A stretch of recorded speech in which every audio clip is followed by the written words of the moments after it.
How is your relationship with food? Maybe it's great. Maybe you eat only for nourishment. Maybe you tend to deprive yourself and constantly have this battle between hunger and fullness. Most people have some kind of a food fight that they deal with. So, is there a path to food freedom? Well, you bet there is. And today on the Waist Up Wardrobe Show, we're going to be talking to my expert who is here to discuss all of these things. And we're going to take you down the path to your food freedom destination in just a minute. But hang on, because we're coming back with that. Welcome to Waist Up Wardrobe. I'm Christine Vartanian, a civil engineer and attorney turned personal style expert and image consultant. As the founder of Jade for All Seasons, I am passionate about unveiling the inner confidence of my clients by developing their personal style. But is getting dressed up still important in our virtual world? Well, that's where my experience can help with what I call Waist Up Wardrobe. Waist Up Wardrobe is a podcast for all things you need to conduct an outstanding Zoom meeting. It's about how to dress for the camera, but it's not just about the clothes. It's about everything you need to know to show up on brand and professionally for the camera. Join me in the Waist Up Wardrobe studio to discuss how to navigate this virtual world and dominate from behind the desk. Hello, Virtual Nation. Thank you for joining us for another episode of Waist Up Wardrobe. I am so excited about today's episode because I do believe that most everybody could use the content that we're going to be talking about here today. It's about that simple thing that we all deal with: eating, food, and health, and all those things tied in together. I see that Susie Hickson is here. Thank you for joining us, Susie, and thank you for joining us on this really important episode. We're so excited to go down this path to food freedom with my extraordinary guest today. But before I get started, I want to say thank you to my super awesome producer, Rick Moscoso, who makes this program go round. He's always there in the production room. There he is, peeking his head, and always make sure that we're doing everything to get you guys the best production. Remember, we are on iTunes, so go to iTunes, download us, listen to us on your walks, because I know sometimes it's really hard to join us here live. We're on iTunes. Subscribe to us, rate us and review us if you like doing that. And we are also on Facebook and Instagram. So check us out over there. And without any further delay, I just want to brag a little bit about my awesome guest today. My guest, Tanya Mack, and I have met each other several times at big group events. And every time I talk to her, I would walk away with this really good information that I can put right into practice. And her whole philosophy around eating and food and nourishment and the balance that we have to create in life is really, really interesting and is practical. And it's things that you could put right into action. Today, we're going to give you a lot of hacks and a lot of really great tips to really get your food life balance, I will say, in check. Because we all, in some form or another, kind of deal with some kind of a food fight. Maybe it's that we just really don't eat enough. Maybe it's that we overindulge. Maybe we're always battling between hunger and fullness. There's so many things about food that kind of can be emotional too. So this is just a topic I think that most people will really relate to. So Tanya is a certified transformational health coach who helps people who are struggling on the dieting roller coaster. And that she helps them achieve food freedom by creating a healthy relationship with food and with their body and body image. I mean, the food is always tied into that. So everybody, please help me welcome Tanya Mack to the show. And hi, how are you? Hi, I'm so excited to be here. I'm great. Thank you.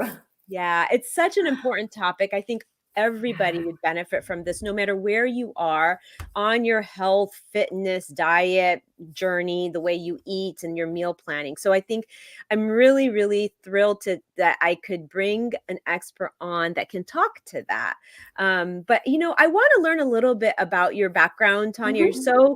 You were so modest with your bio, and I just want to know about your certification. You are a certified health coach, which is really a notch above. You actually have had a classical program that you went through and got some training to become what, in the work that you do today. Can you tell us a little bit about Yeah, that? absolutely. So I am certified with HCI, Health Coach Institute. I got my health coaching certification, and then I stayed on to do a year of mastery, TCM, which is advanced coaching. So I did that, and then I started my business. And then a few years after that, I went through Tony Robbins' leadership program. So that was a almost 2 year kind of going through all of his events. So I did all of his events as a participant, and then I went through and did them all behind the scenes to learn all of his coaching techniques, and habit change, behavioral change, all that kind of stuff. So so that's kind of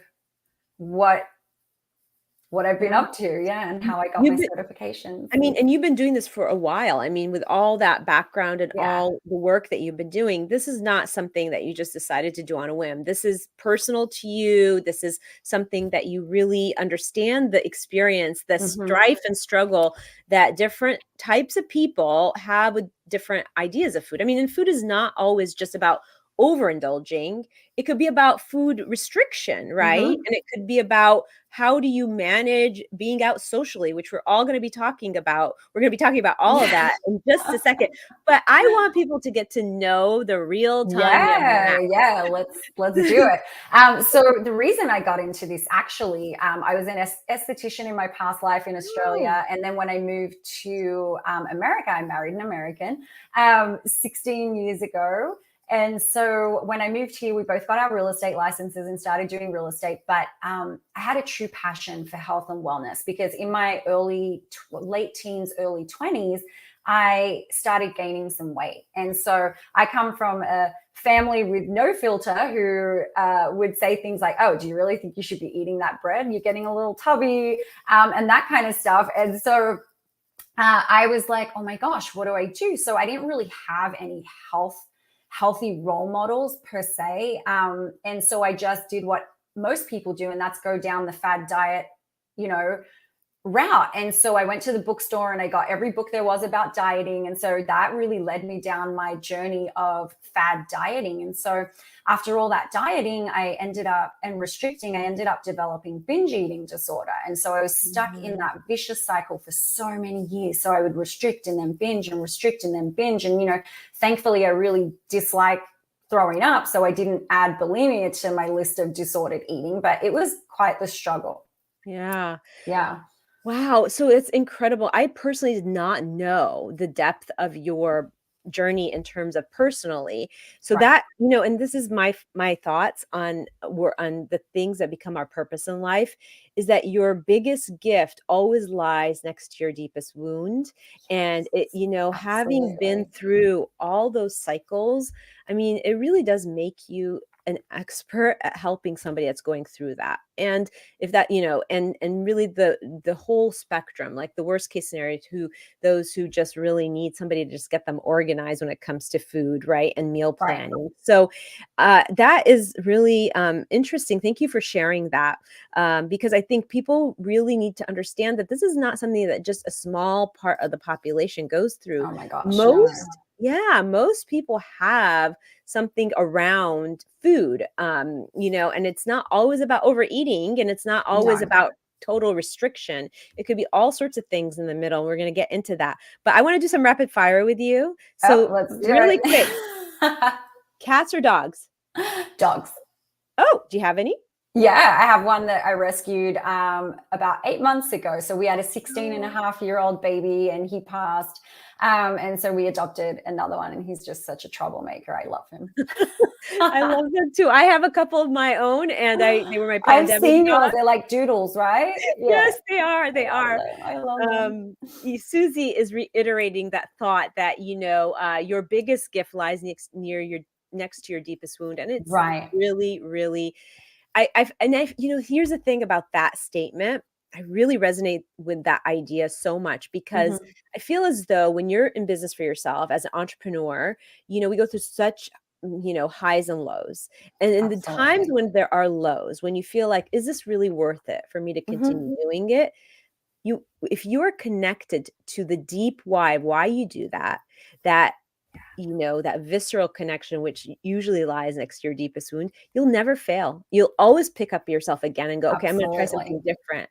If you Yeah. have not explored why you do what you do, if you haven't realized and recognized where that comes from, that's when I think business can be at risk of just giving up, right? Because it No, doesn't feel absolutely. good. I mean, I've sat in my closet with a glass of wine and cried many a times going, oh my gosh, is all of this worth it? And it always ends up being, because you're right, like business can be difficult, and particularly in the health and wellness industry, it's not easy. And so, yeah, but I always go back to why I do what I do, because it's so personal and it's so important to me. And I see so many people struggling on that dieting roller coaster, and just, it's exhausting. It's an exhausting place to be.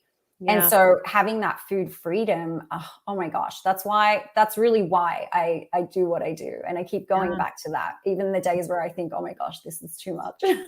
Yeah, no, for sure. And I love that it's sort of the health and wellness industry is so saturated. And that's why Yeah. it could be very hard because consumers, they have people coming at them all the time with Mm-hmm. new dieting ideas, new Oh ideas of yeah. how to trim their waist, new ideas of what will help them lose weight. All the And quick fixes. all the quick fixes, and so it can be very saturated, and it's already an overwhelming topic.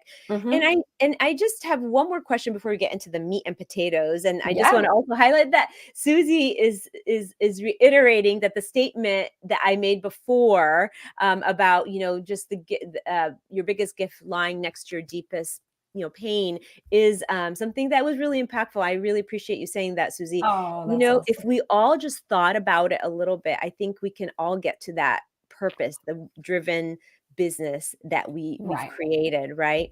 And of course, my biggest fan is on here, my mom, who has too many consonants in her name to say, but I'll call her Astrid. And Oh she my says, gosh, great that's topic. so funny. She's tuning in because, I'm sure she has a lot to get out of this topic as well. So, Yeah. um, I wanted to ask you, do you find in your work Mm-hmm. that there's a contrast between men and women and how they deal with food, or is it pretty much even across the board? And we haven't talked about this before, but as I Yeah. was, thinking about the show and scripting my questions, I was like, I really need to ask her this question because I have kind of a pre conceived notion about that, but I'd love to hear your perspective.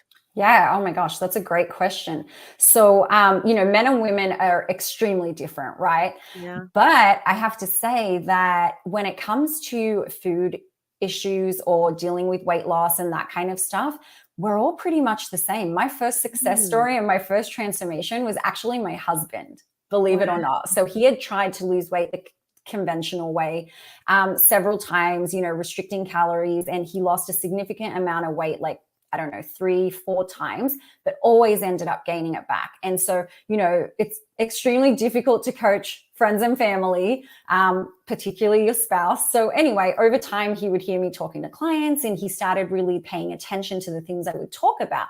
And so Mhm. he started practicing it, and he ended up, losing his weight through intuitive eating for good. It was like a total transformation, an absolute total transformation for good. And it took him like 2 years to do it, but he did it the right way, and he's kept the weight off. So yeah, Wow. when it comes to food issues, I mean, we're all different and we have different issues, but really diet culture has kind of taken away our ability to trust our bodies, Yeah. Yeah. That is for so men and cool. women. Yeah, that's so cool. You said a word, and we haven't talked about this before either. I want to ask you about it. You said intuitive eating. Can you define that and explain what you mean by that? Yeah, so pretty much my practice is built on intuitive eating, right? And so when we look at diet culture, like I'm a huge advocate of listening to your body, right? Our body talks to us all the time. And if we actually listen, it can tell us a lot. It gives us a lot of feedback. And so what happens with diet culture is that diet culture does the opposite, and it almost encourages us to stop listening to that inner wisdom, our hunger and fullness. And, diets tell you when to eat, what to eat, how much to eat. And when you're doing that and you're following a diet, you're not really listening to your body, and you're not listening to your hunger cues. And am I really hungry? Am I full? eat 6 meals a day, eat 3 meals and 2 snacks. It's so confusing, but are we actually listening to our bodies? Does my body want 3 meals a day? Yeah. Do I need those snacks? So yeah, it's really about getting in touch with your body and eating intuitively.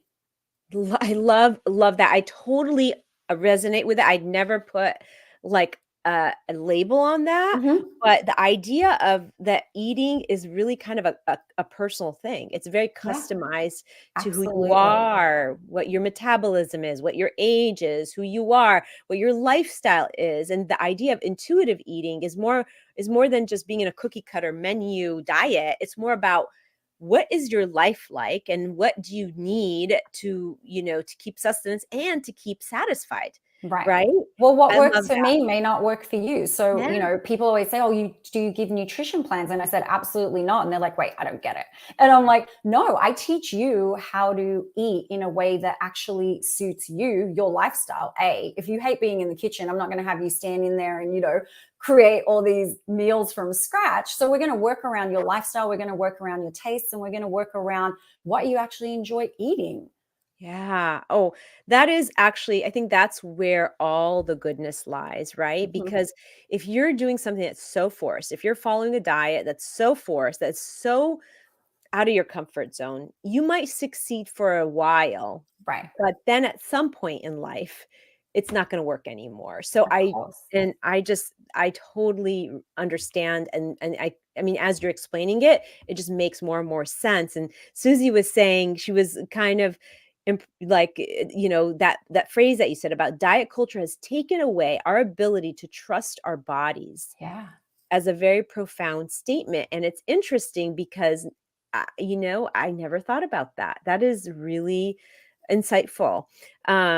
So let me ask you, food can have this powerful hold on people, right? Mhm. Yeah. And yeah, and you have seen this in your work in different ways. So can you give us some examples of how, in some scenarios, there was this hold on certain of your clients, with food, and how, they've been able to overcome it with your guidance? Yeah, absolutely. I mean, not going far, it's the same with my clients and myself. So, my example, when I was restricting, what led me to binge eating was restricting, right? So, Mhm. I'll give you an example. Potato chips was one of my trigger foods. I love potato chips. And so, when I was restricting these foods, if my lips even touched potato chips, that was it. I was down to the bottom of the bag before I even knew it. But then I ended up eating everything else as well. So all of the foods that I was restricting, all of a sudden it was like, oh, well, I screwed up. So I may as well just eat all the things. So then I would go get a Sara Lee chocolate cake and then I would eat all the things. Yeah. And so what happens is when you restrict the things you're actually craving, that craving doesn't go away. So it builds and it builds and it builds. And then all of a sudden you go on a big binge, right? And so, when people are on a diet and they're restricting their calories and they're not allowing themselves to eat the things that they enjoy eating, eventually they're like, screw this. And then they go out on a, Yeah. blackout binge. And so Yeah. that's how food holds power over you. So, the day I decided I was going to eat all the potato chips in the world I wanted, that was the day, like honestly, where I was normal around them. I would grab a bag of chips and I would eat a handful and I was like, "Oh, okay, good. I'm done now." And so Mhm. that's the reason why food holds power over us because we Yeah. restrict so much. Yeah. So let's define binge eating. I know most people are Mhm. familiar with it, but is binge eating, really just about like eating can you just define it? I'll have you do Yeah, it. so there's a difference. I mean, I work with people who overeat and people who binge eat. And so, binge eating is basically when you're eating to a point where you feel physically sick, right? So all hunger and fullness cues are out the window and you eat a large amount of food in a short amount of time and you actually feel physically sick. Mm, yeah. And, um, so is it different than just overeating? I know I'm getting Yeah. granular here, but No, no, no. I And really that's want people to perfect. understand. Yeah, because some people, I mean, it's not about perfection here, right? Eating's not about being perfect. So even though I healed my relationship with food, there are times where sometimes I will still consciously overeat. right? Mm. And that's cool. So overeating occasionally is different to binging. So binging is when you have restricted so much that once you start something, then you literally cannot stop. Like that Mm. urge overpowers you Yeah. and you will eat until you feel sick. Yeah. And we talked a little bit in preparation for this episode about Mhm. yo-yo dieting Yeah. and how it's something that really happens a lot. Um, why is it that so many people kind of get in that cycle? Uh, I would say that it's the quick fix. Mm. Because they restrict, they go on a strict diet, they lose a bunch of weight fast. But what happens is that diet doesn't address the main issue of why you're eating or why you gained weight in the first place, right? So it doesn't address your relationship with food. It just helps you drop weight quickly, whether it's for an event or whatever. So you lose weight fast, but also when you stop doing what that diet says, then you gain weight fast because you never address the issues around your relationship with food. Yeah. So it's so crazy as I'm thinking about everything you're saying. I keep thinking there's this huge emotional psychological piece to this, Mm-hmm. obviously, Yeah. right? I mean, because the idea of deciding to binge or not being in control and binging Mm-hmm. and it's kind of it feels like it could be you know controlled by your emotions, right? So there's so much psychology that goes into that, and we've talked about binging or overeating, Mm-hmm. overindulging. I want to go on the contrasting side where people withhold food Right. from themselves. I just want to give everybody this idea, the spectrum of what people deal with when it comes to food freedom or food connection. Let's say food Right. relationship with food. Can you speak to that piece, that constricting or controlling food intake?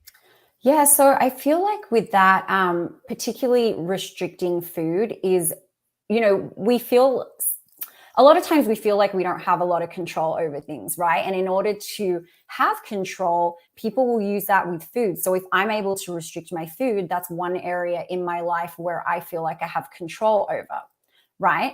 Yeah. With some people, they manage to restrict to the point of obviously an eating disorder, anorexia. To Yeah. some, they develop other issues. For me, I was never able to restrict for long periods of time, which is what led to the overeating. But Yeah. I think what most people fear, particularly when it comes to eating intuitively, or when I say to clients, just let yourself eat. And they're like, oh, no, oh my gosh, I can't because I'll go crazy. Yeah. So it's like really that fear of losing control Yeah. Yeah. around food. And then so that leads to the opposite extreme of restricting, so much. Yeah. And so now that we've spoken about the two ends of the spectrum, right? So, there's the binge eating, which is, clearly not a lifestyle that just causes a lot of struggle. There's this Right. complete like control of food and a restricting of food, but there has to be a way to live, right? To Mhm. that road to food freedom. Now Yeah. that we've spoken about the things that can happen that aren't super healthy or balanced, how did you create or how do you work with your clients or your even like your own journey to create the balanced place of Yeah. eating? So with my clients in the beginning, it's all about healing the relationship with food first, right? Because if we start talking about nutrition and what's healthy and what's not, oftentimes that triggers diet mentality again, right? Mm. Because it sounds a little restrictive because now we're talking about healthy food and not unhealthy food.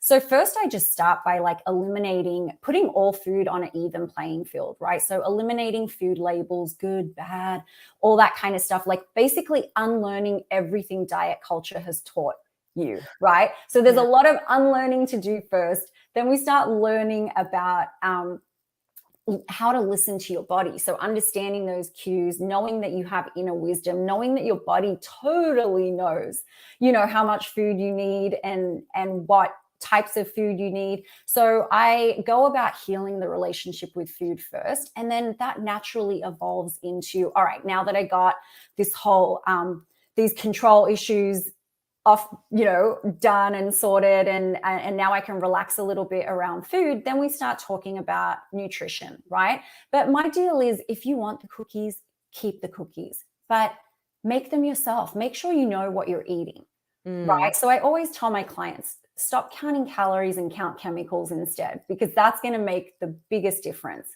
when it love comes to that. health and longevity. I love that. Stop counting calories, but count the chemicals, because the quality of food is really important. But from Yeah. what I've heard you say, I feel, and I correct me if I'm wrong, because I just want Hmm. to get clarity for everybody, Hmm. that if you were at a party and there was Right. a bowl of chips and you felt like having a handful of them, your philosophy is allow yourself that. Is that correct? Or am I Yeah. So okay. so basically what the deal is with intuitive eating is really being mindful. So checking in with yourself, because oftentimes, when we're dieting and we get these cravings, it's not necessarily for that thing, right? So Yeah. if you want potato chips, really check in with yourself and ask yourself, do I really want these? Like, am I hungry? Mm, First of all. So it's really a lot about mindful eating, right? We want mhm. to be mindful about everything we do, because a lot of times we're on autopilot, right? We eat breakfast on the run, we eat our lunch on our lap, like while we're on the laptop, multitasking. We never check in with our body to see if we're actually hungry, or if Yeah. we're not, or if we're full, or if we're not. So at a party, and I want to say that, it's what you do majority of the time that matters, right? So Yes. if you want to eat the potato chips, eat the potato chips, but be mindful while you're eating them. So really, when you're eating them, check in with yourself. How hungry am I? Am I hungry, or am I just eating these because I want to eat them? And if you want to eat them just because you want to eat them, that's perfectly fine too.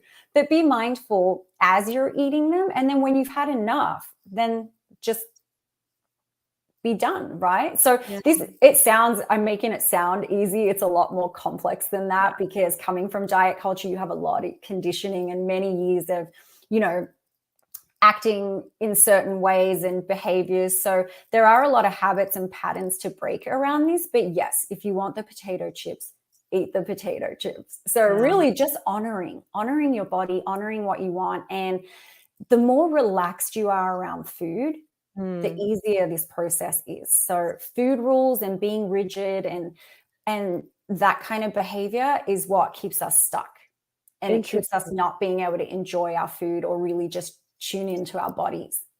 Yeah, so interesting. I think the biggest lesson here in what you were saying is this awareness, this intuitive, Yes. right? Be intuitive, being aware of Mhm. what you're doing, right? Not just mindfully eating the potato chips in front of the TV, because then you're Exactly. not being mindful and intuitive anymore. You're just kind of almost passing time, right? Yes. It's not really, and that's the trap right there, I would Yeah, say, and right? so you did touch on emotional eating, and I just wanted to speak on that for a minute if I Yeah. can, because so what is emotional eating? It's basically just eating anytime, eating for reasons other than satiating our hunger, right? Yeah. So boredom, stress, excitement, happiness, social, whatever it is, all of those things.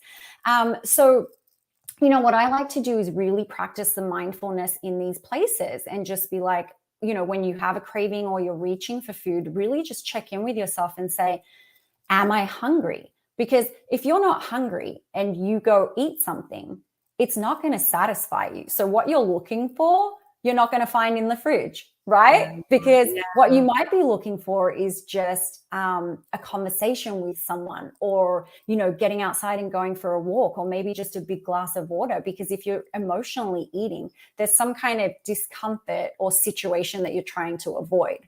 right? So Yeah. what can I do? So if you take the pause for a minute and ask yourself, am I really hungry? If the answer to that is no, I'm not really hungry, then what else can I do to meet my needs right now? Yeah, wow. I mean, there's so much mindfulness It's and a awareness lot. that goes Yeah. along around this, right? You have to be Yeah. very, um, like, you have to really mature yourself emotionally with your Yeah. awareness and Yeah. intuition, and so it is a journey. It is a journey, and everybody starts at a Absolutely. different place, right? Caroline, Cecil's here, and she's saying she really loves this topic. I'm telling you, this is a Oh, topic thank you. Yeah, that it's huge. everybody will get something out of, and I'm so glad you defined emotional eating. I mean, we kinda all hear these ideas thrown around: binge eating, overeating, restrictive diet, Hmm. dieting in general, and emotional eating. But the idea that we're defining this actually, I believe, is the beginning of an awareness, Right. like defining them and really understanding emotional eating is because there's something going on other Hmm. than hunger, Yeah. right? That you need just this kind of quick fix, and maybe something else could fix it without you doing, kind of Yeah, giving into something more that. empowering rather than eating when Yeah. you're not hungry. Yeah, wow. One of the things, during the time now when people are really working from home, I mean, Mhm. it's kind of a trend. It's not going away anytime soon. People are creating hybrid offices, partly Yeah. home, partly in the traditional office, and some people are just exclusively working from home. It can make you really vulnerable to the emotional eating, the Mhm. overindulging, and all that. Do you have any like quick hacks, tips, advice on how to overcome that, when you are, work from home worker bee? Yeah. So if working from home is new to you, and you're used to going into the office and prepping your meals and that kind of stuff, I would continue to do that. So still have a plan, because when you Mm, have a plan, it's easy to stick to, right? The food's going to be easy. You know what you're going to eat. You're going to go into the refrigerator and grab it, and it's already prepped for you. So plan your meals and prepare them as if you were going to the office is one of my favorite, yeah. tips. And also, if you're working close to the kitchen, maybe kind of move away from the kitchen, right? Because it's so easy to get up and snack on things when your workspace is right by the kitchen. So there are a couple of hacks. And then also, one of my favorite ones is drink water. Make sure you're hydrating, because Yeah. oftentimes we mistake our thirst for like hunger, and we go and eat something when really all we needed was just a glass of water or stepping outside and grabbing some fresh air. Um, but Yeah. yeah, but I mean, I always tell my clients, make sure you plan, right? Mhm. Plan out your food, plan out that way you're not standing, because what happens is if you haven't planned things out, if you don't have something easy to grab in the refrigerator, what are you going to do? You're most likely going to grab something that's easy, which you don't really, didn't necessarily want to eat. So if we have the healthy options prepped, ready to go, washed, chopped, then it's going to be easy to eat something nourishing.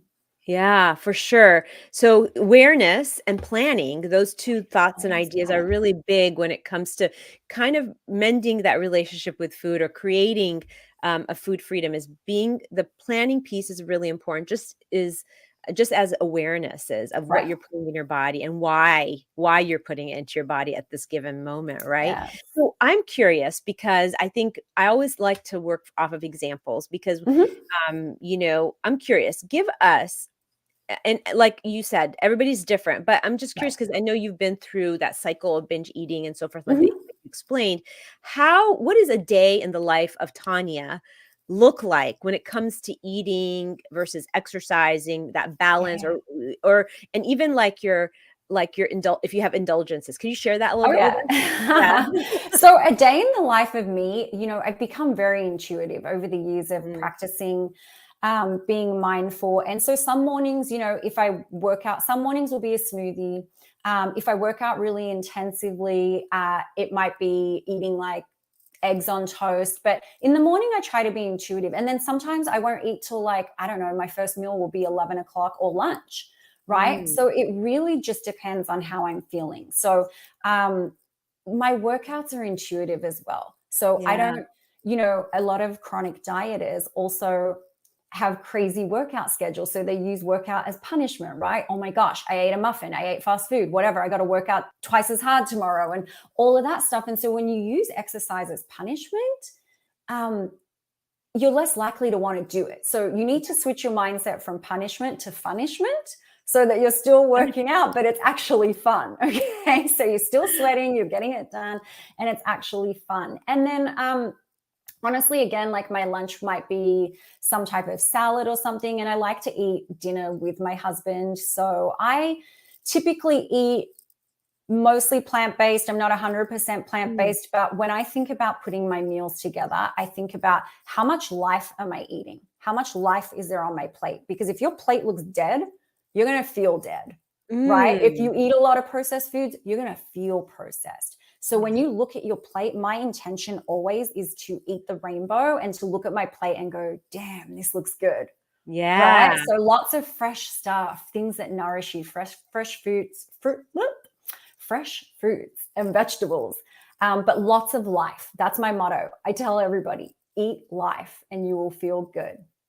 Yeah, that's incredible. And I totally am with you on just it, everything has to be, you're so connected intuitively to your body and the way Right. you process food and so forth. When I think about my routine when it comes to eating, it's quite different than yours. Hmm.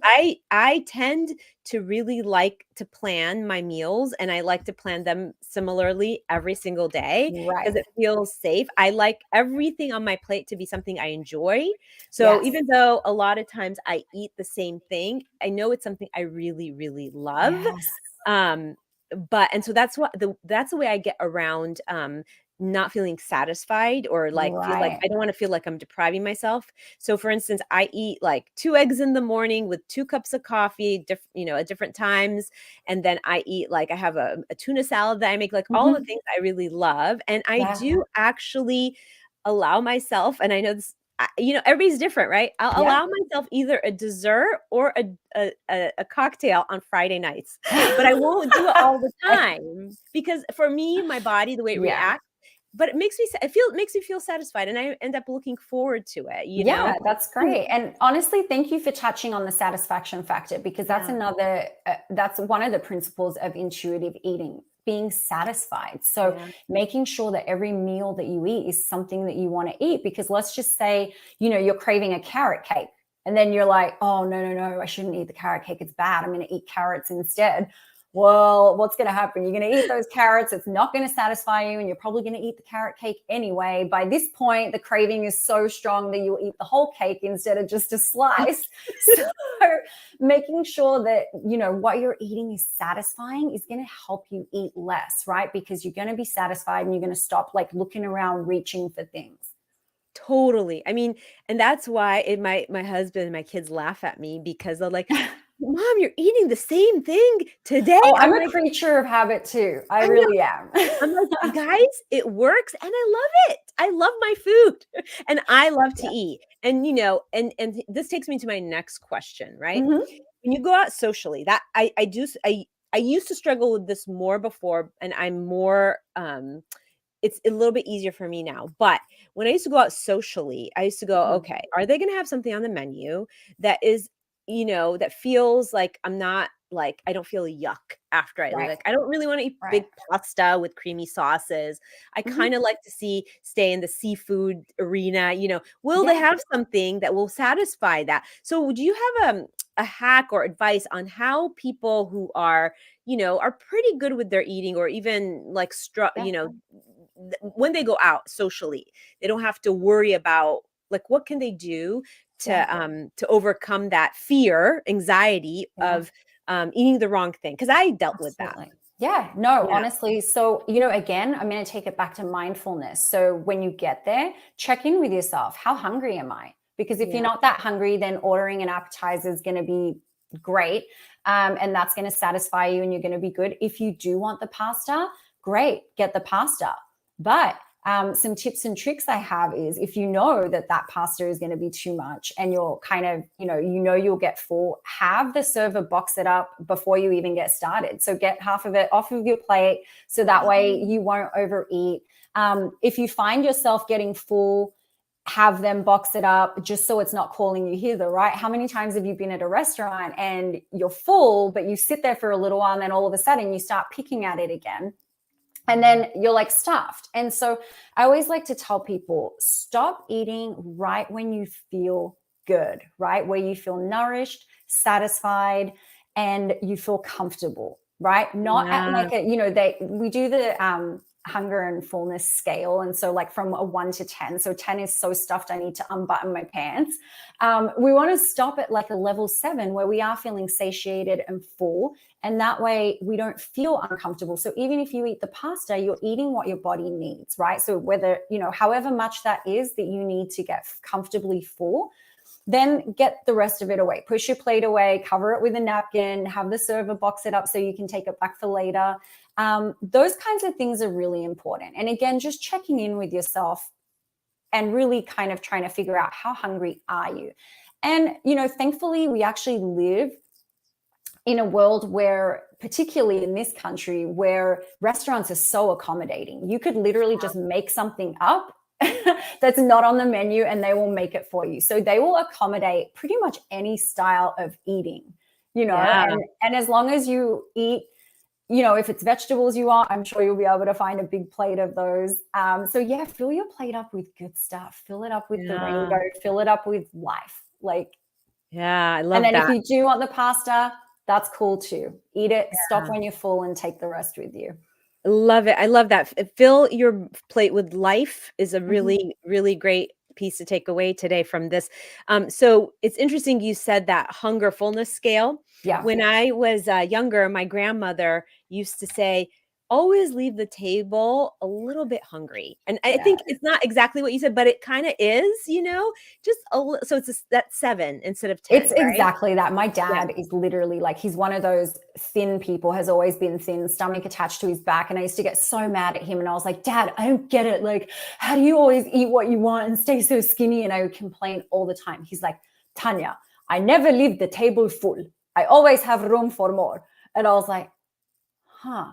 And Oh, then I would watch him and I was like, oh my gosh, because then later on, if he wanted a snack or he wanted something, he would eat it. And I was like, I don't get how you can just eat whatever you want. But that's why, because the man never leaves the table full. yeah. That is a really, really good piece of advice. I mean, Yeah. yeah, it is a really good and the other piece of advice that you gave that I think is really good, and I think I will put this into use is asking for your meal to be pre-split. Like if you're Yeah. indulging in a pasta dish that you normally wouldn't, like save half for another time, right? Yeah. Yeah. Or split meals. My husband and I do that all the Oh, yeah. time. We always split meals. I do it with my friends, I do it with him. So that way we just don't end up overeating. Yeah. I do reckon, one of the things that just going through life I've realized, and I know many women in particular struggle with this, is that, when I was in my 20s and 30s, I used to be able to eat I could eat a lot of food and go and burn off a meal in a workout. And then Mhm. I stepped into my 40s and I realized that's not happening anymore. I was a little bit like, what is going on? Right. And I had to modify my lifestyle a little bit and Yeah. actually work on some restrictions and just portion sizes and things like that. And when you get into your 50s and 60s even, things change. Those decades, especially with women with hormones and Mhm. childbearing and just stress of life, it really impacts a lot of women. I see it firsthand because of the work I'm in, that the body image, right? Of Image in course. your body. And so I just kind of want to know, like, from your perspective, because I know you work with people all over the spectrum. Mhm. How do you see that translate in your work? And do you find that you have to modify your plan and guidance for depending on what decade somebody's in? Yeah, absolutely. Well, here's the thing. It's crazy for us to do what we were doing in our 20s, in our 40s, right? And think that it's going to work. For me, that was skipping a dinner and I would wake up all flat and but yeah, definitely if I try to skip a dinner now, it's not going to happen. It's going to be very different. And I'm in my 40s. But here's the thing. Yeah, we can't expect things we did in our 20s to work in our 40s. Our lifestyle is different. Our body shape is different. Our hormones are different. Everything's different. So Yeah. again, it's becoming intuitive with what stage in life you're in. And then one of the most important things I think is acceptance, right? Because I think Mm, as women, we have such a hard time accepting ourselves for who we are, what our mhm. body shape looks like. For the longest time, I mean, the models in my era were like Kate Moss, and I'm like this curvy ethnic girl. And I would sit there and dream about having no curves and wanted to be like stick thin. And my dad would always say, he's like, nobody likes a stick. And then like my famous last words was, does my butt look big in this? And he would be like, oh my gosh, I can't. So acceptance is so key, right? And then just again, accepting where you're at in life, those things aren't going to work. Let's take a look at, how my body reacts to things. And again, listening to the feedback of your body will tell you, it did tell you. So, you made those adjustments and made it work for you by listening to your body, Yeah. right? Yeah. So it boils down to the relationship you have with yourself, does it not? Absolutely. Always. Uh-huh. Yeah. Always. Yeah. And it's a process and it's a journey. We're not just born knowing what to do when it comes to food because we come to it, to the world, these blank slates, and then whatever our cultures, our family life, the role models in our life, all Yeah. those things impact how we develop our, food Relationship with education. food. Yeah, Yeah. absolutely. Like if you came from the clean plate club, your parents always told you had to finish Yeah. everything on your plate. That follows through to adulthood, where people just feel super wasteful by not finishing everything on their plate. But your stomach isn't a garbage disposal. So Yeah. Completely. yeah. I have a really interesting thought on that because, Hmm. when I was told, "Oh, don't waste that," not I don't really remember my parents telling me that, but like, or just witnessing somebody say, "Is that why are you wasting that, or why aren't you eating that?" It was more, I would think, well, I'm either gonna waste it on the plate or I'm gonna waste it inside my body Hmm. because I don't need it anymore. Exactly. And I have to say, really bringing reality into it, that one meal that you're leaving behind isn't going to solve the world hunger problems, right? It's much bigger than that. It's much deeper than that. So carrying that guilt around food wastage is something that I definitely work on with my clients so that you don't end up being the garbage disposal. Yeah. So if somebody were to come to you, like, or just wanted to start a food education, right? Like, Mhm. where would be an easy place to start? Just, if they really have gone through, binging or struggling with it, what can they do to get started in their mind? Yeah, so I would like one of the easiest things for me, people make health and wellness very complicated. Um, it's really quite easy. Like the diet culture makes health complicated. And Mhm. for me, it's keep it real. Eat real food. If you're eating real food and keeping processed foods to like a bare minimum, not eliminating it, but keeping it to a minimum and really focusing on eating real food, that is a great start. Yeah. Absolute great start. And then learning to listen to your body. So tuning in, being mindful, and eating real food is like the best place you can start. Yeah, that's really, really good advice, and so I know you're gonna have a treat for the people listening here with the hashtag food freedom and shine. Tanya, I mean, you're so generously giving some of your time Yeah. here. Can you tell us what you're offering everybody when they put the hashtag food freedom and shine? Yeah, I'm really excited about this. Actually, I'm doing this for your listeners because I love you. But I'm going to offer a 30-minute pick my Wow. brain session. So Yeah. if you want to pick my brain, if you want to talk about intuitive eating or anything, or just talk about some of your health struggles, yeah, 30 minutes and you can pick my brain. I'm all yours. Wow. Well, I really appreciate that because, like I said, everybody could use 30 minutes with Tanya because we're all on different, journeys and we're Right. all so different, but really understanding and learning how to tap into the awareness, the intuitive eating, the planning. I mean, we all kind of think about planning more or less, but that big idea of being aware and intuitive and connected to what's really happening inside your body, Yeah, before don't listen you. to other people, listen to your body. How does that Yeah, diet book know what you need? Your totally. body knows what you need.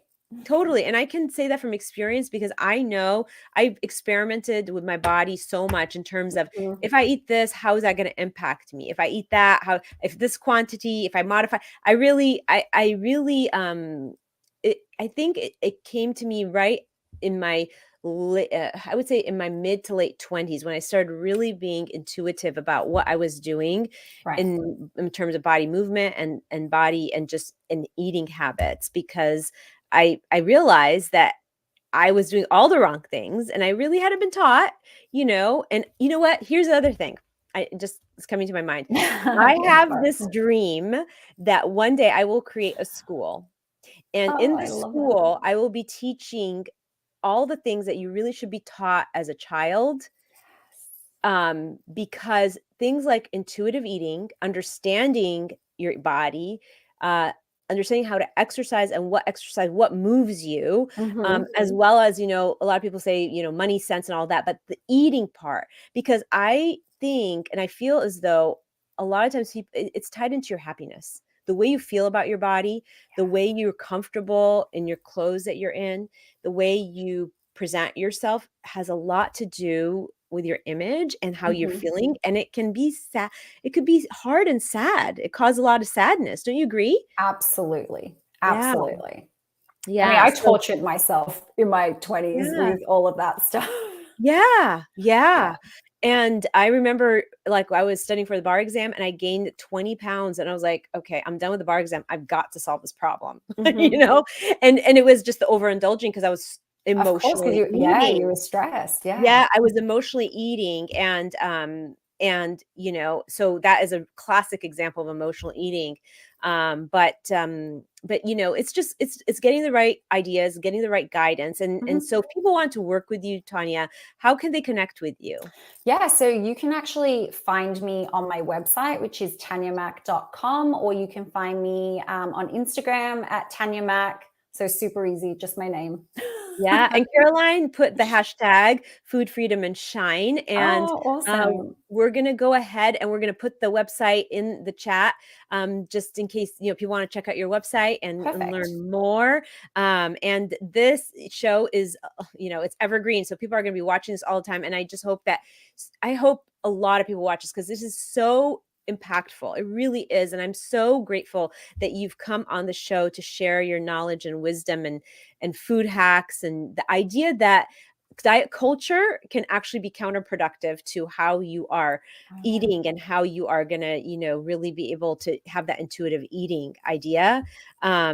And it's typical for us at Waist Up Wardrobe to wrap up with the Waist Up Wardrobe weekly wrap up, just to give Cool. people the nuggets, right? That Mhm. end, like a summary of what they should take away from today. So what's the main takeaway, Tanya? If somebody didn't take anything away, what would be the number one thing you think they should think about? Tune into your body. Like, Yeah. listen to your body's feedback. That's, Yeah. be mindful, because they think we live in a society where we're on autopilot. So tune Yeah. into your body. Yeah. No, that's amazing. And any tips, like quick tips that you can offer the audience? Yeah, so use the hunger and fullness scale. So the 1 Mm, to 10 on both ends, don't eat when you're hangry. So that's a level 10. Start planning your meal at, let's say, like a level 2, no later than a level 5. Because if you wait too long, then again, your need to satiate is so strong, right? So you may end up overeating if you wait till you're hangry. So, yeah, mm. planning your meals and when you're just starting to feel hungry is going to help. And then stopping when you're full, when you're comfortable, not overstuffed. So really following that hunger and fullness scale, I think is helpful. We didn't talk about hangry, but that was a real thing in my life all the Oh time. yeah, yeah, Especially because when I was working outside of home, and it was the corporate world, like you waiting too long to satisfy the hunger can cause you to go the other end. overeat or eat something else. Or I know even when I was warming up my food and I was hangry, I would eat everything else Yeah. around me. And by the time my food was ready, I was like, oh, I'm full. Yeah. And never go food shopping when you're hungry either. No, don't. That's terrible. Any tools you can throw out for the audience that might be helpful as Yes. they So start their journey or, continue their journey? yeah, this is an awesome one, and it relates to pretty much everything. So, emotional eating, general cravings, hitting the pause button. So, before you reach for food, set your phone timer on for 10 minutes and check in with yourself and ask yourself, am I really hungry? Is Yeah. this something that I really want? And if it's not, again, but what this does, the pause helps create space between the thought and the action, right? Because we're so impulsive. So we Yeah. think of something, we act on it, and when we pause, we give ourselves the opportunity to create space and maybe a different outcome that's Yes. more empowering. Yes, that's really, really good. And finally, an action item. Now, I like to have an action item that, if we're sitting here, somebody's listening to this and Mhm. they are like, I really need to figure this out. What Yeah, would be an action item that's easy to implement right away for anybody? right away. I don't know about easy because it seems to be the hardest, but for my clients, but it's eat without distractions. Oh, Like, eat interesting. without distractions and slow down. Chew Yeah, your food and don't be distracted. You'll learn so much about yourself. I love that. It's like sitting down to eat instead of Yes. doing it on the No screens, nothing, just you and your food and your 5 Yeah. senses. Yeah, that's incredible. Oh my gosh, honestly, Tanya, I feel like we could talk about Talk this about this all day, all I know. yeah. And so I'm so thrilled and honored that you made time to be on our show. I am so excited. And for those people who put in the hashtag food, freedom, and shine, they are so lucky to really be able to connect with you. So thank you so much for I'm honoring excited. me. Thank you for having me. I could talk about this all day too. So it really is a passion of mine to help people stop struggling. So yeah, I'm super excited. Thank you for having me. Yeah, no, amazing, amazing. So there you have it, Waist Up Wardrobe Nation, the Waist Up Wardrobe weekly wrap up in a nutshell with Tanya Mack. You know, we're going to be here next week at 11:30 with another episode for you to help you up level your everyday and how you show up on camera. As we mature, we find that meeting I forgot my title for the show. As you mature, in order to reach your maximum health and wellness level results. Okay, I'll try it over again. Really butchered that one. Okay. In Waist Up Wardrobe, episode 77, in episode 77, further, the tool that I think I need to do that whole thing over again. Yes, okay. All right. Go ahead. Okay. Do whatever moves you. It doesn't have to be something that, it doesn't have to be signing up for a competition or running a marathon. It has to do something that makes you want to get up on your feet and do the work.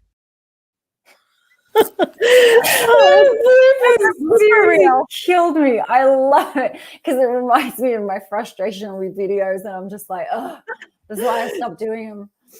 Oh, so it's funny because so Rick gets those. He curates these from after the show. I do a speedy recap. So I'll do a little summary of the show, and so I take several different takes before I get what I have to get out. And so he compiles these embarrassing moments of me. So they're live. Are they your live bloopers? They're not live. Oh, they're okay. Those are not live. But so after the show, we'll pre-record that. And actually, it is live, right? Well, it is live right now. After you guys wrap, and we'll keep the feed live. And so if people hang out, we don't tell anyone that this is going to happen. But if they happen to be on, they'll see the bloopers actually live. Yeah. So people but is that? Do you do the bloopers while you're live, and he just uses them? Oh no, I edit those for show for the next for the next shows, Okay. Yeah. I just make a lot of mistakes on that because I'm just trying to whittle it down into 60 seconds. And I'm trying to get all the juice of the show in 60 seconds. And then what we do is we use, my mom has, you heard, she has the Armenian name, Tanya, because you have Armenian background. And she loves the bloopers. So we'll just keep doing the bloopers. Thank you, Mom. The bloopers are hilarious. I love it. So we started doing this several shows ago where we just stay live because then people could see behind the scenes of what's going on now after the show. So we don't announce it, but it's there. And then I'll record my speedy recap, and that's where he pulls the bloopers from because I make a ton of mistakes. My brain just doesn't connect. But how was that for you, Tanya? I'm so glad. It was awesome. I hope I answered everything you needed to know, because sometimes I go on a tangent and there's so much to talk about and unpack with intuitive eating that I feel like just stay focused and I interrupt myself a lot too. So yeah, no, I think it was fantastic. I think I love that we got to define all these categories of types of eating and the emotions behind it. I think it's super helpful. I mean, I think we could talk about this for a long time. This whole idea of intuitive eating was very interesting to me. I feel as though sometimes I do that without knowing what it is, right? Mm-hmm. Yeah. And it's so interesting to be in tune. What did you think, Rick? Did you get any aha moments? Oh, I did. I mean, not until, I got into my 40s and 50s that I started paying attention, and being not so much paying attention, but being more aware of the problems that you can run into when you're not, you're not thinking about what you're putting in your mouth. Absolutely. I mean, I'm the same way with a bag of chips. It's, if it's you get to the bottom and you're like, how did that happen? Yeah. If it's not open, as soon as it's open, shortly after it's gone, right? Yeah. Yeah. Very common. Very, very Yeah. common. Yeah, and I've taught myself. I don't buy a ton of that stuff, but the fact of the matter is, I live in a house of 6 people. Oh So yeah. very And often, children. very often my kids will bring back home a bag of chips. So I've had to really teach myself to that if I'm going to have some of that, it's going to be like, it's not common. I will have it, but I don't really indulge in it. It's a little bit tough for me, that I tend to withhold food from Yeah. myself. Yeah. But then I realized that I could fail, and then I'll be like, okay, I'm gonna have just a scoop of it and I'll be Oh, okay. you have some diet mentality talk I'd like to To out of you. I totally understand. Yeah, I could hear Yeah. it. I could hear you telling right? me. Isn't it crazy? Because when you start talking about being intuitive and stuff, but like you have kids, so think about it. When your kids were toddlers, could you ever overfeed them? No, because they would stop when they're done. Although I have to say, my oldest son, I remember it was my first, and when he was a baby, I would constantly nurse him, no matter what it was he cried about. Okay, He's like, you need I don't know if you're hungry, but you need to eat. You need milk. Yeah, but fortunately, I think my kids, I never really push them to finish their plate. I've never, so I think that that's really served them. Yeah. And we eat pretty well here. And my husband's kind of like your dad. He does not gain weight. He's hypoglycemic, I think. He doesn't gain weight. So, he's lucky like that. So we really don't fuss over food a lot. It just kind of organically happens. Yeah, Yeah. that's awesome. Well, I mean, that's my point. That's why I tell people I wanted to create a program called Eat Like a Toddler, because if you watch your toddlers, you'll actually learn a lot from them, because they follow their internal wisdom, right, when it comes to eating. And so I know. it's really, really interesting. Well, and the thing is too, like, there's so much you can learn from a toddler, right? It's not just about food. I mean, it's the way like telling the truth. Yeah, like they are born a clean slate. They get it. It's intuitive, just like you said. Yeah, they're brutally honest. They're intuitive. Like all the things. Yeah. Oh my gosh, amazing. You are amazing. Oh, thank you. It was fun. Yeah, I can't wait to have you here for the master class. And you can go ahead and interact on the Facebook page if you wanted to just kind of figure out if anybody wants to reconnect. And there will be people listening on the replay because that happens often. And I hope you had a good time. I hope it was a great experience for you. It was a blast for me. Oh my gosh, I love it. I love this show. Yeah. And I am going to tell you, your internet was cutting out quite a bit. It was? Your wife, right? Rick, did you see that, or was it just me? Well, I don't know if it was cutting out. It was freezing a lot. Freezing, yeah, but it didn't affect your audio. It was just the video portion that was freezing. Oh, okay, good. So it did affect the audio, which is great, because on iTunes nobody would ever know, right? But if somebody was watching it, perfect. All right, that's good to know. I'm going to sort all of that stuff out. And get a proper mic that actually connects to my computer. And if you have any questions, I'm sure Rick would be happy to answer them for you. Oh my gosh, Rick, you're the best. I'm like the most tech challenge. I mean, I'm starting to remind myself of my mom, because I would just keep telling her, I'm like, oh my gosh, like, can you just learn how to use the phone? And now I'm like, oh my gosh, I need to tell myself these things. Yeah, anytime, just drop me a line if you have a question. Awesome, thank you. I appreciate it. I'm sorry to volunteer, Rick, but I know how much you love to get people to speed on tech. Oh, sure. Yeah. If they're willing. So yeah. Wonderful. Thank you so much, Tanya. Have a great, fantastic day. This will be live on Facebook forever, hopefully. Awesome. Cool. Yeah, and then it's on iTunes, and you can, I think, Rick, is there a way we can get Tanya the recording in case she wanted to use it in any way or because I download this to edit the speedy recap. So the whole episode I download. Yeah. Oh, I can't wait to see the speedy recap. That'll be fun. Yeah. It's happening next. Yeah, it's happening next. You can actually stay in the studio if you want to watch. Oh, really? Yeah, because I'm gonna put Christine on solo, and then we'll just be okay. I'll hang out. Don't feel obligated, Tanya. No, I've got nowhere to be right now. I'm down. Yeah. All right. You'll see how it's really done, right? Yeah, cool. I'm down. See how many mistakes I make. Okay. All right. You're under pressure now, Christine. I totally am. All I'm right. amongst Well, friends, though. That's the good news, right? yeah. Yeah. Okay, Tanya, I'm just gonna mute you. You can still watch, Cool. and I'm gonna mute myself. And when you're ready, okay. Yep.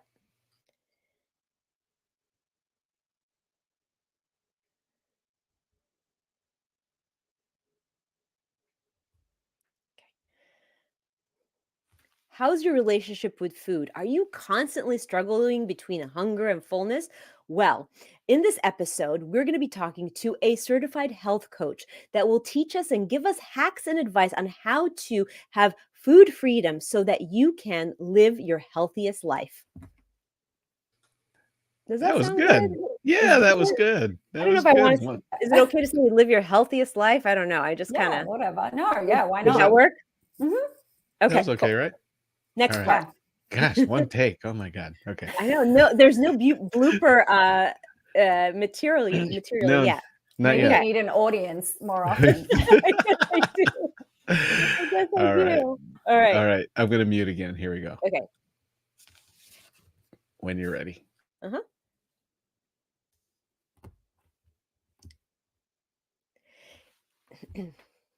In episode 89 of Waist Up Wardrobe, I forgot the title. In episode 89 of Waist Up Wardrobe, how to help. Okay. In episode 89 of Waist Up Wardrobe, how to have a healthy relationship with food. Gosh, I was out of breath. I'm going to do that again. In episode 89 of Waist Up Wardrobe, how to have a healthy relationship with food, we explore all the ideas of how, what, blah, blah, blah. Okay.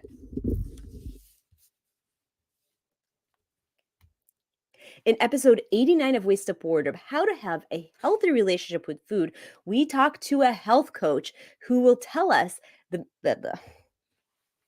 This is where it gets really. See, this is where we get all the really good material, Tanya. I love it. I'm dying here. Dying. Rick It is makes me like, feel yes, good that I'm not alone. yes. Because I do that so much. Okay. All right. All right, here we go. Mute. Okay.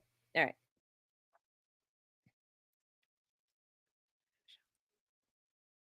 In episode 89 of Waist Up Wardrobe, how to have a healthy relationship with food, we talk to.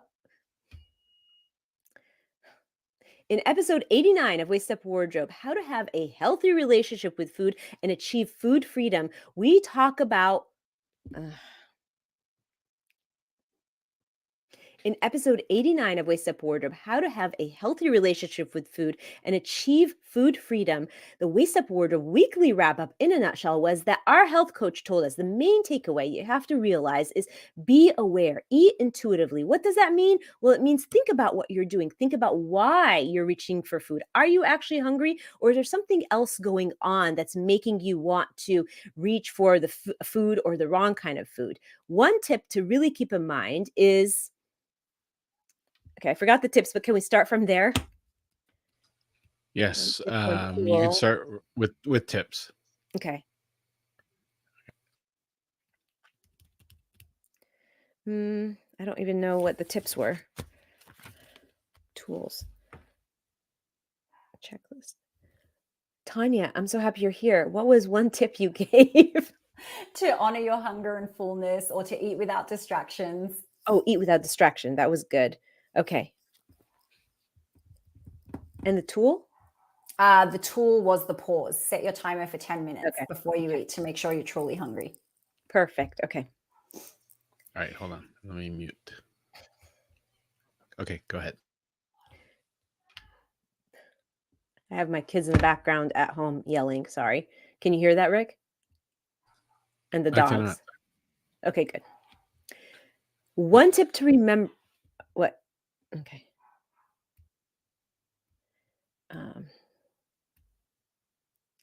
Set the timer. Tip. Timer and tips.